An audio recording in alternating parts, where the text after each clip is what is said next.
काल पुरुष की कुंडली पे आधारित है लाल किताब।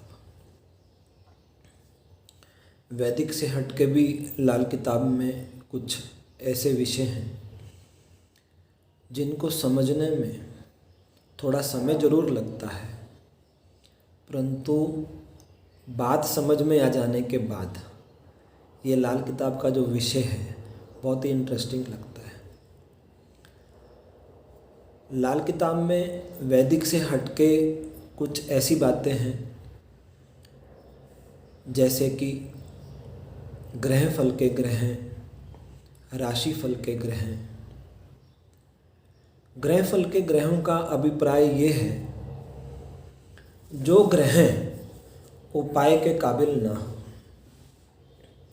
जैसे हमारी जन्म कुंडली में कोई ग्रह अपनी राशि में है, अपने पक्के घर में है, अपनी उच्च की राशि में है या अपनी नीच की राशि में है, ऐसी स्थिति में वह ग्रह फल का कहलाएगा। और एक लाल किताब में एक टेबल बना हुआ है, उस टेबल के अनुसार कुछ स्पेसिफिक प्लैनेट्स ऐसे भी हैं जिनको भी ग्रह फल का माना गया है। राशिफल के पीछे हमारा अभिप्राय ये है कि जो ग्रह ना तो अपनी राशि में, ना तो अपने पक्के घर में, ना ही अपने उच्च या नीच की राशि में हों, तो ऐसी स्थिति में वो ग्रह राशिफल के कहलाएंगे। तो ग्रह फल के ग्रह का उपाय नहीं किया जाता और राशिफल के ग्रह का उपाय किया जाता है। और एक चीज़, जन्म वक्त का ग्रह। सूर्योदय से 2 घंटे बाद तक बृहस्पति की होरा रहती है, अगले 2 घंटे सूर्य की होरा रहती है, उसके आगे 1 घंटा चंद्र की होरा, आगे के 2 घंटे मंगल की होरा, आगे के 3 घंटे शुक्र की होरा, उसके बाद सूर्य अस्त होने तक बुध की होरा। सूर्य अस्त होने से जब तक आकाश में तारे दिखाई ना दें तब तक राहु की होरा, और पूरी रात्रि शनि की होरा, और सूर्य उदय होने से 2 घंटे पहले तक केतु की होरा है। जातक का जन्म जिस भी ग्रह की होरा में होता है वह ग्रह जातक का जन्म वक्त का ग्रह कहलाता है। तो जन्म वक्त का ग्रह भी उपाय के काबिल नहीं होता। और 35 साला चक्र में 9 के 9 ग्रहों को निश्चित समय मिला है। जिस काल में जिस ग्रह का समय चल रहा होता है वो ग्रह भी ग्रह फल की श्रेणी में ही गिना जाता है। जैसे लाल किताब में पहले 6 वर्ष 1 से लेकर 6 वर्ष का समय शनिदेव के पास है 35 साला चक्र के अनुसार, 7 से 12 राहु जी के पास है, 13 से 15 केतु देव के पास है, 16 से 21 देवगुरु बृहस्पति के पास, 22 से 23वां वर्ष सूर्य नारायण के पास, 24वां वर्ष चंद्रदेव को अलॉट किया है, 25, 26, 27 3 वर्ष शुक्राचार्य जी के लिए आवंटित है, 28, 29, 30, 31, 32, 33 मंगल नेक और मंगल बद को आवंटित किए गए हैं। और जो 34 और 35वां वर्ष है वो बुध देव को आवंटित है। अब अपनी आयु का जो वर्ष चल रहा है ना, उसके अनुसार आप देख सकते हो कि कौन से ग्रह का 35 साला चक्र में समय चल रहा है, और वो ग्रह भी हमारे पूर्व के प्रारब्ध हैं, उसका उपाय नहीं किया जाता। अच्छे हैं या बुरे, उसका फल निश्चित रूप से भोगना पड़ता है। लाल किताब में कुछ ऐसी विशेषताएं भी हैं जिसका उपयोग करके हम ग्रह फल के ग्रह का भी उपाय कर सकते हैं। जैसे जन्मदिन का जो भी ग्रह है, रविवार से शुरू होते हुए शनिवार तक 7 दिन होते हैं। अब हर दिन कोई ना कोई ग्रह का वार तो होता ही है। अब जिस ग्रह का वार चल रहा है वो ग्रह हमारी जन्म कुंडली में राशिफल का है, वो ग्रह उपाय के काबिल है। और साथ ही साथ में इसके निवारण के लिए, ग्रहफल के ग्रह के उपाय के लिए पंडित जी ने एक 36 साला चक्र का भी उल्लेख किया है। 36 साला चक्र को अगर गिनती करनी है तो हमारे जो हाथ की उंगलियां हैं ना, 4 उंगलियां अपने हाथ में, 4 उंगलियों के 3-3 पार्ट करें तो 4 तिये 12, 12 हिस्सों में 36 साला चक्र को बांटा हुआ है। तो एक लाल किताब के टेबल के अनुसार 3-3 वर्ष एक एक घर को आवंटित किए गए हैं। वो टेबल आप लाल किताब 1952 की बुक से देख सकते हो। उस टेबल के अनुसार पहले 3 वर्ष मेष राशि को आवंटित है, दूसरे 3 वर्ष वृषभ राशि खाना नंबर 2 को आवंटित है। अगले 3 वर्ष 3 नंबर राशि मिथुन राशि को आवंटित है। उसके बाद अगले 3 वर्ष 10 नंबर खाने को आवंटित है। अगले 3 वर्ष 11 नंबर खाने को आवंटित है। अगले 3 वर्ष 12 नंबर खाने को आवंटित है। उसके अगले 3 वर्ष 4 नंबर खाने को आवंटित है। अगले 3 वर्ष 5 नंबर को, उसके आगे 6 नंबर, उसके आगे 7 नंबर, उसके आगे 8 नंबर और उसके आगे 9 नंबर। इस प्रकार से 36 साला चक्र पूरा होता है। जो ग्रह हमारी कुंडली में ग्रह फल का होके बैठा है, अगर वो ग्रह वर्ष फल में, जैसे मान लो हमारी आयु का 31वां वर्ष चल रहा है, तो निश्चित रूप से 31वें वर्ष में 8वां घर 36 साला चक्र के अनुसार 8वां घर एक्टिव है। अब कोई ऐसा ग्रह है जो हमारी जन्म कुंडली में ग्रह फल का है, इत्तेफाक से 31, 32 या 33वें वर्ष में वो 8वें घर में आ जाता है, तो ऐसी स्थिति में वो ग्रह उपाय के काबिल है। तो उस 36 साला चक्र का लाभ लेते हुए हम ग्रह फल के ग्रह का उपाय कर सकते हैं। ये तो हुआ 35 साला चक्र और 36 साला चक्र। लाल किताब में आगे सोया हुआ घर और सोया हुआ ग्रह, जिन ग्रहों पर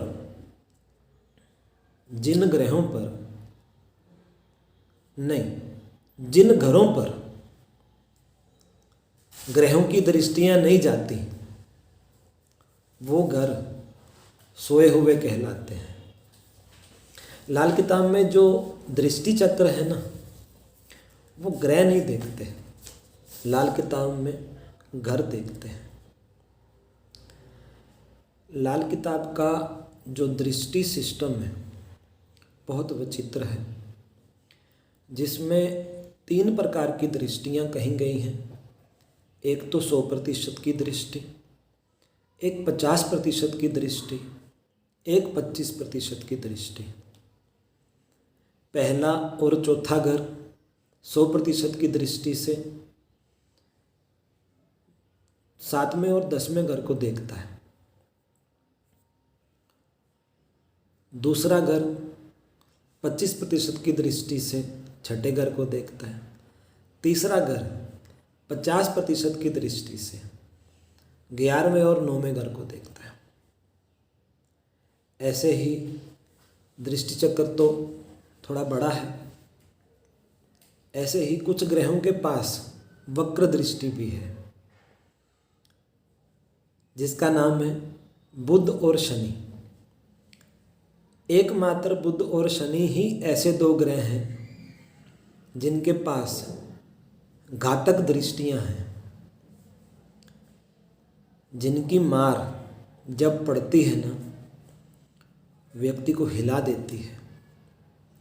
जैसे बुध को परिंदा कहा गया है, ऐसे ही 12वें घर में बैठे हुए बुध को और 9वें घर में बैठे हुए बुध को चमगादड़ बोला गया है। परिंदा चमगादड़ भी होता है। 12वें घर से बुध की स्पेशल दृष्टि 6ठे घर पे जाती है और 9वें घर से बुध की स्पेशल दृष्टि, स्पेशल इट मीन घातक दृष्टि, खाना नंबर 3 पे जाती है, जो कि बहुत ज़बरदस्त मार सकती है। इसको भी दृष्टिगत रखते हुए ही हमको कुंडली का अवलोकन करना है।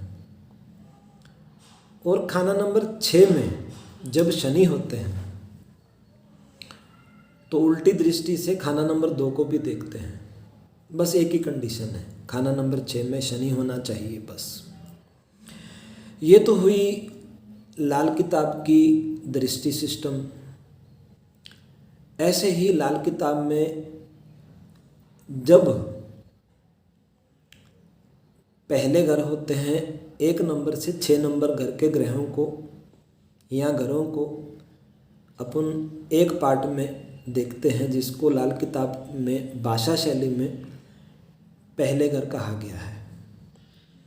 7 नंबर से लेकर 12 नंबर तक के जो घर है ना, उसको लाल किताब की भाषा शैली में बाद के घर कहा गया है। तो प्रचलन में बात यह है कि जो पहले घर हैं वो बाद के घरों को देखते हैं। अगर पहले घर खाली हैं और सारे ग्रह बाद के घरों में हैं, तो ये कहा गया है कि पहले के घर सोए हुए होंगे। जिन घरों पे ग्रह की दृष्टि नहीं जाती वो घर भी सोए हुए कहलाते हैं।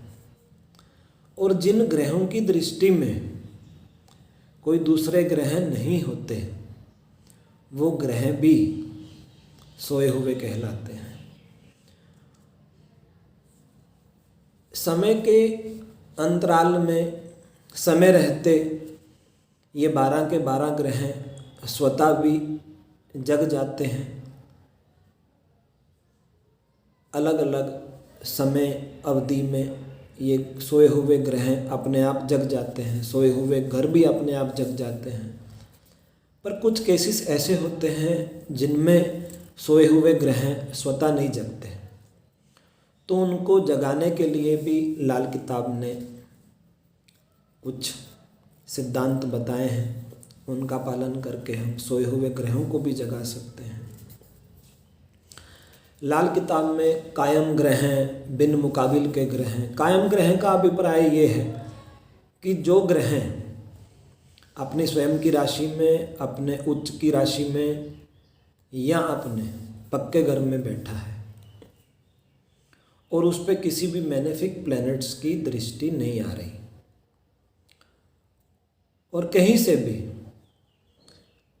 वो डैमेज नहीं हो रहा, तो ऐसी स्थिति में वो कायम ग्रह कहलाता है। कायम ग्रह का मतलब है कि वो अपना फल देने में पूर्णतः सक्षम है। तो कायम ग्रह भी देखे जाते हैं। और लाल किताब में अचानक चोट, मदद और बुनियाद का कॉन्सेप्ट, टक्कर तो बहुत खतरनाक है लाल किताब में। वैदिक में हम षडाष्टक पढ़ते थे। षडाष्टक मतलब जो ग्रह अपने से 6ठे घर में बैठा है और उस ग्रह से दूसरा ग्रह 8वें घर पे हुआ तो षडाष्टक बन गया। षडाष्टक माना अब ये दोनों ग्रह एक दूसरे के लिए घातक हैं, एक दूसरे का नुकसान करेंगे। परंतु जो ग्रह दूसरे ग्रह से 8 घर दूर बैठा है ना, तो वो ग्रह टक्कर मारता है, और टक्कर बहुत घातक होती है। टक्कर के कॉन्सेप्ट में ये नहीं देखा जाता कि ये दोनों मित्र हैं कि शत्रु, परंतु जब टक्कर मारते हैं तो हिला के रख देते हैं। बिन मुकाबिल के ग्रह का भी कॉन्सेप्ट बहुत अच्छा है लाल किताब में। बिन मुकाबिल के जो ग्रह हैं 2, 3, 4 परस्पर मित्र अगर एक साथ भी बैठे हैं, अच्छे घर में बैठे हैं, 4th हाउस में, 2nd हाउस में, लगन में, परंतु अगर उनकी राशियों में एक दूसरे के शत्रु भी बैठ गए, तो भी वो दोनों ग्रह दोनों, तीनों, चारों ग्रह आपस में मित्रता छोड़कर अब शत्रुता करने लगेंगे। इसलिए हम बिन मुकाबिल के कॉन्सेप्ट को भी पढ़ते हैं। लाल किताब में एक मशनूई ग्रह का भी बहुत अच्छा कॉन्सेप्ट है, जिसको बनावटी ग्रह बोलते हैं। मशनूई ग्रह के पीछे अभिप्राय ये है कि 2 प्लैनेट्स की एनर्जी किसी तीसरे प्लैनेट्स का निर्माण करती है, जिसको मशनूई ग्रह बोल देते हैं। अगर होरोस्कोप में एक्चुअल में जो प्लैनेट है अगर अच्छी पोजीशन में नहीं है, अगर युति के कारण किसी मशनूई ग्रह का निर्माण हो रहा है, तो हम ओरिजिनल ग्रह को छोड़कर मशनूई ग्रह से भी अपना काम निकलवा सकते हैं। ये लाल किताब के पास ना बहुत अच्छा एक विशेषता है, ये बोल सकते हैं। लाल किताब की कुछ विशेषताओं के बारे में मैं आपको अवगत करवा रहा हूँ। अब लाल किताब में अंधे ग्रहों के बारे में कहा गया है। विशेषकर अंधे ग्रह को जब भी हम देखते हैं तो हम खाना नंबर 10 में ध्यान देंगे। खाना नंबर 10 में अगर 2 या 2 से ज़्यादा शत्रु ग्रह बैठे हैं तो वो कुंडली अंधी कुंडली हो जाएगी। इसका मतलब ये है व्यक्ति अपने कैरियर को लेकर सफ़र करेगा। अगर किसी कुंडली में हाउस नंबर 10 में आप 2 या 2 से अधिक शत्रु ग्रहों को देख लेते हो तो वो कुंडली अंधी कुंडली है। उसका उपाय क्या है अंधी कुंडली को ठीक करने का?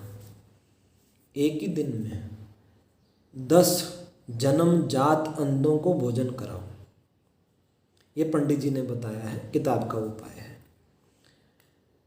एक ही दिन में 10 जन्मजात अंधों को भोजन कराने से अंधी कुंडली ठीक हो जाएगी। एक अर्ध अंधी कुंडली कहते हैं, आधी अंधी कुंडली, जिसमें यह कहा गया है कि अगर सूर्य खाना नंबर 4 में, शनि खाना नंबर 10 में हो तो ऐसी स्थिति में आधी अंधी कुंडली कहलाएगी। जनरली ऐसे लोगों को रात्रि के समय कम दिखता है। सूर्य अस्त हो जाने के बाद उनकी दृष्टि कम हो जाती है। कंपैरेटिवली जो नॉर्मल कुंडलियां हैं उनके अनुसार अंधी कुंडली वाले व्यक्ति को शाम के समय कम दिखता है, रात के समय कम दिखता है। और मंगल बद को भी लाल किताब ने डिफाइन किया। मंगल बद भी कई कारणों से होता है। मंगल की राशि है मेष, दूसरी राशि है वृश्चिक। खाना नंबर 1 और खाना नंबर 8 का नेचुरल लॉर्डशिप है मंगल के पास।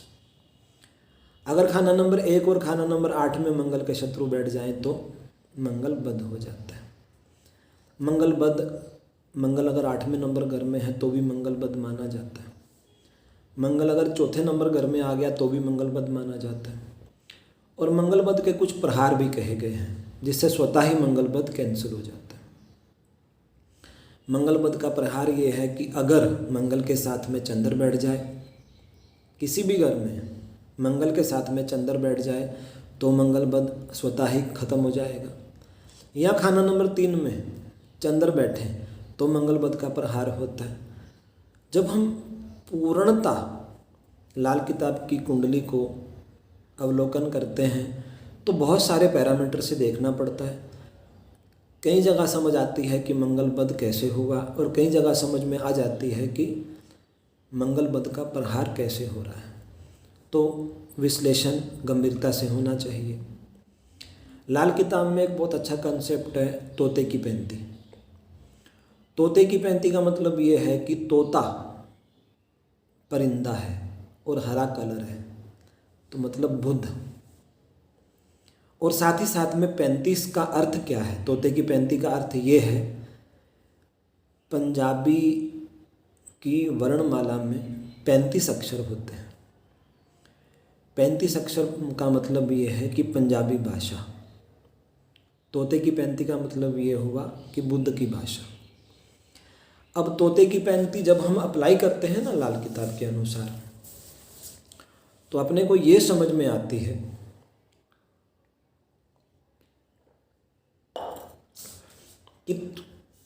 कि तोते की पैंती का मतलब बुद्ध की भाषा। अब बुद्ध जिस भी घर में होगा उसके अनुसार, मान लो बुद्ध अगर मेष लगन में है या 1 नंबर घर में है तो 1 नंबर घर मेष राशि, सूर्य 1 नंबर घर में पक्के घर का कहलाता है और मंगल की जड़ है। जब बुध खाना नंबर 1 में होगा तो वो अपनी भाषा सूर्य और मंगल के अनुसार ही बोलेगा। और अगर बुध 2 नंबर घर में होंगे, 2 नंबर घर देवगुरु बृहस्पति, उस घर के पक्का घर है देवगुरु बृहस्पति का, शुक्र की राशि है, तो ये बृहस्पति और शुक्र की तरह बोलेगा।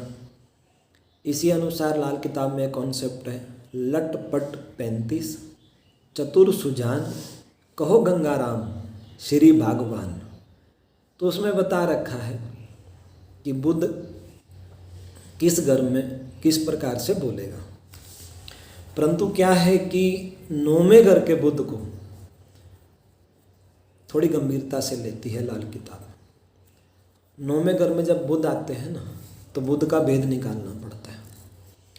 बुध का भेद निकालने के लिए हमको ताकत के पैमाने की जानकारी भी होनी चाहिए। और ताकत के पैमाने के लिए प्रत्येक प्लैनेट्स को कुछ पावर मिली है। जैसे सूर्य को 9 पावर मिली है, चंद्र को 8 पावर मिली है, शुक्र को 7 पावर मिली है और बृहस्पति को 6 पावर मिली है। ऐसे ही सब ग्रहों को अलग अलग पावर मिली है। उसके अनुसार प्लैनेट जिस भी घर में होते हैं उसको मल्टीप्लाई करके एक पर्टिकुलर कैलकुलेशन तक आना पड़ता है।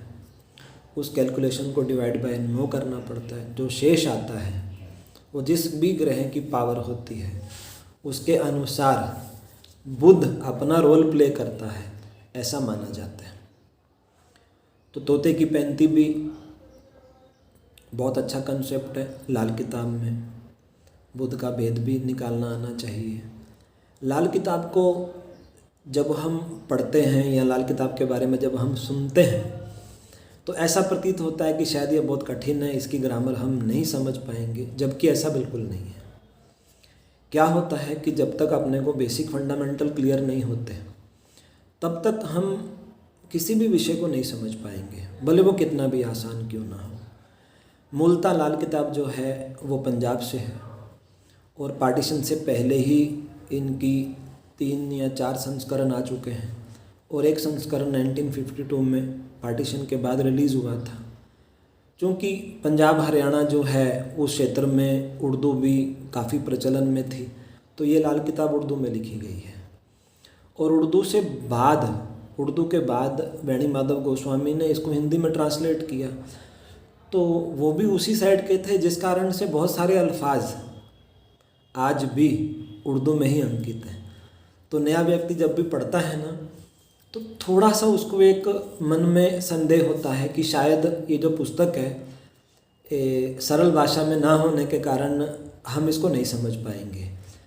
करत करत अभ्यास से जड़मत होत सुजान, जब हम किसी भी साहित्य को, किसी भी भाषा शैली को या किसी भी विद्या का अध्ययन करते हैं तो धीरे धीरे वो स्वयं ही अपने रहस्यों को प्रकट कर देती है।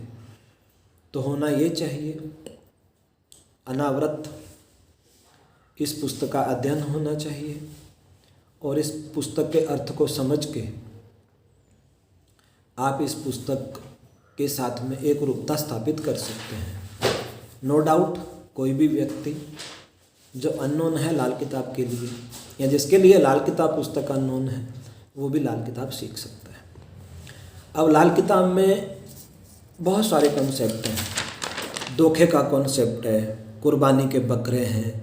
लाल किताब के अनुसार जो पितृ ऋण है वो भी अलग तरीके से अप्लाई होते हैं।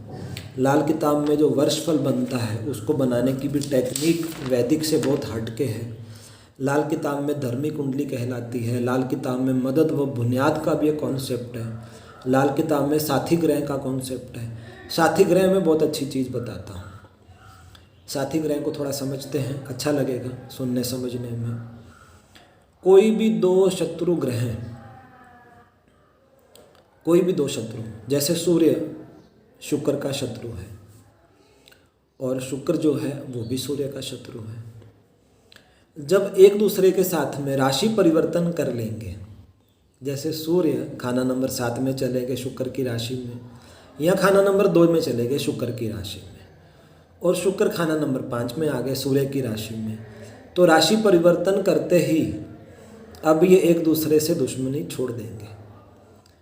जिस कारण से लाल किताब में एक कॉन्सेप्ट है साथी ग्रह, तो साथी ग्रह कॉन्सेप्ट को भी अप्लाई करना पड़ेगा। और लाल किताब में कायम ग्रह को भी बहुत महत्व दिया गया है, और बिन मुकाबिल के ग्रह के बारे में मैंने बता ही दिया, और चंद्र कुंडली के बारे में भी लाल किताब वैदिक से हटके है।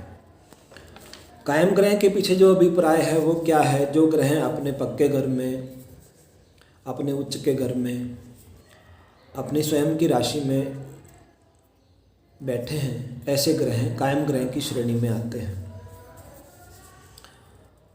तो दोस्तों, आज हम लाल किताब के बारे में संक्षिप्त में मैंने आपके सामने आज लाल किताब के बारे में वर्णन किया है, और मैं समझता हूँ कि शायद आपको लाल किताब में रुचि बढ़ेगी। इन सब विषयों को सुन के, इन सब ग्रामर के कुछ महत्वपूर्ण विषयों को सुन के लाल किताब में रुचि बनेगी। लाल किताब को सीखिए, लाल किताब को समझिए। वर्तमान युग में लाल किताब का महत्व बहुत बड़ा है और बहुत इफ़ेक्टिव बुक है, और तत्काल रिजल्ट आते हैं। चलिए, आज ज़्यादा बात ना करते हुए फिर कभी अगले वीडियो में मैं आपके साथ रूबरू होऊंगा, और मेरा मानना है आपको शायद मेरा ये वीडियो पसंद आए।